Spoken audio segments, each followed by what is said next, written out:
YouTube is the most visited video website, but those viewers have not turned into profits. So has Google finally found a way to make money from its $1.6 billion acquisition of YouTube? It's a good question. To Patricia Wu, we go with more on this story. Patricia. Well, Carol, this could be a start. YouTube is negotiating with Hollywood studios to start an online movie rental service, according to people familiar with the talks. Sony Pictures, Lionsgate Entertainment, and Warner Brothers may offer new releases. The price would be $3.99 per movie, similar to Apple's iTunes, and the split would be 70% for the studio and 30% for YouTube, according to the LA Times. Now, YouTube has already been experimenting. We saw a trailer that Sony put on YouTube last month. It hosted a full-length version of Sony Pictures' Ghostbusters for the movie's 25th anniversary. Now, the LA Times says it got about 680,000 viewers in a week. Now, with this deal in the works at YouTube, it looks like Google is upping the ante in its simmering showdown with Apple. You go to iTunes to find your long-term videos, long-form videos. You also go to iTunes to find your short songs, your short downloads. I think what Google's aiming for, if the rumors are correct, is something similar to the iTunes model, where you see long things and short things in the same place.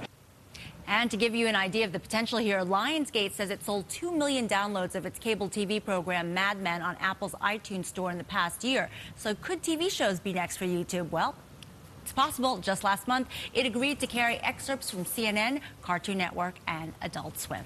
All right, Patricia, thank you so much. And this potential partnership between Google and the movie studios could create some problems down the road for the likes of Netflix and Blockbuster. Those shares, by the way, took a hit today as Google gained. Let's bring back Zara for more on how these two companies could be affected. Pretty obvious, Zara, on how they might be affected, right? Yeah, because if you can just download from YouTube, why bother go to Blockbuster to rent a movie? Why bother even have a membership with Netflix? So one analyst I was talking to said to me, long term, in a couple of years or so, people are going to be wanting to download movies from the internet, and so that's going to be a problem for Blockbuster and Netflix. That's a long-term story there. Now, he is bullish on Netflix, short-term, I should say, and he's talking about the fact that this is going to take some time to ramp up in terms of a deal. Bloomberg sources telling us that it's going to be a couple of months before any kind of deal is announced. The studios have to work out what kind of rights they want to give to Google, that kind of thing. So quite a few details to work out. So you saw Blockbuster shares, you saw Netflix shares, they took a hit.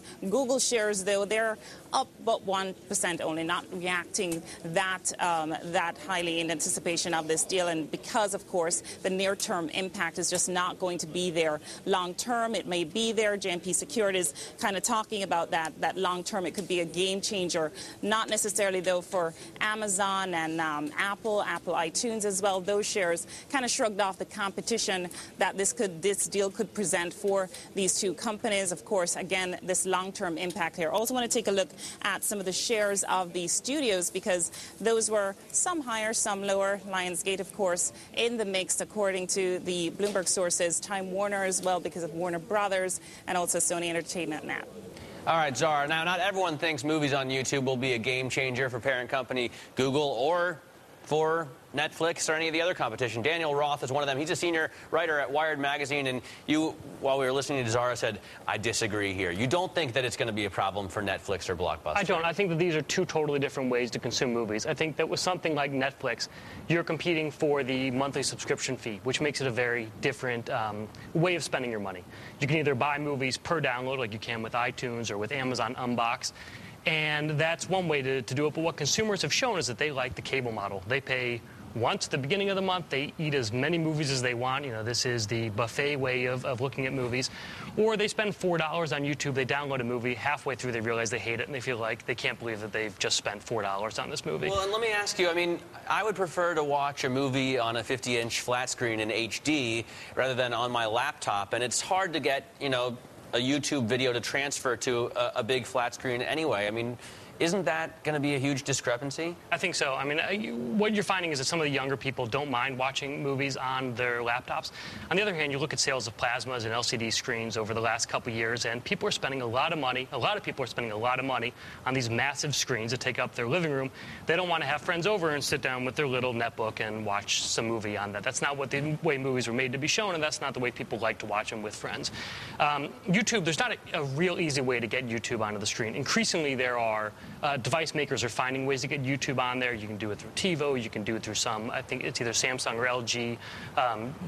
Blu-ray DVD players will allow you to get some YouTube content. It's not simple. It's not intuitive. I think the movie studios probably know this. They know they can sell one movie to someone watching on their laptop and then sell it again to someone for who wants to buy it on a DVD and watch it on their big screen at home. What's the behavior of consumers and the kids these days? I mean, you may not want to download a song from the internet because you feel like you're stealing it and you go buy it from iTunes instead, but movies you can find pretty much anyway on surfthechannel.net or any of these other websites. Why would I pay money to watch one on YouTube? I think that the trade-off is, I think for the kids, it's always going to be true. If you can steal it, they will steal it. If they've got limited money, would do something like no, of course you wouldn't. No, if you have limited funds and you have a lot of time, then it makes sense to do that. If you have, or you in the opposite situation, or you have some money and not much time, you'd rather just go to YouTube and say, all right, here's the movie I want. I know it's the one I want. It's vetted. It's in high definition. I'll take it. Or I'll go to Apple and do it on Apple TV, or I'll do it some way that I trust. And I think that's the argument of why this can exist in a time when there is a lot of piracy. Well, you got to wonder why they didn't do this sooner. I mean, you can still watch, for example, Anchorman on YouTube. You just got to watch it in 20 different slices, right? I mean, why did it take them so long to say, hey, we should put all these together and make it easy to watch? They had to figure out a way to make money. The movie studios watched as their music peers lost everything through piracy and by just going free and believing that everything had to just be given away because their product wasn't worth anything anymore. The movie studios disagreed with that, and they kept a very close lock on their content, and it's paid off for them. They didn't have to do this before. They're just dipping toes in the water. They're figuring it out. They're affected by piracy, but they aren't decimated by piracy like the music industry has been. So it's clearly not a done deal. Do you think it will get done, though? I mean, is it inevitable that they make a deal? I think so. I mean, I don't see why the movie studios wouldn't do it. The movie studio's #1 goal is to make money. And any time and any way they can make money, they will. This is another form of video on demand. This is no different than them offering up these movies to Cablevision and Comcast and paying $8 to watch the movie on your cable system. Why not just offer it up at YouTube, same time as when the DVD comes out or a short time later, and you make some more money. All right. Hey, Dan, thanks so much for joining us. Dan Thank Roth, you. senior writer for Wired magazine.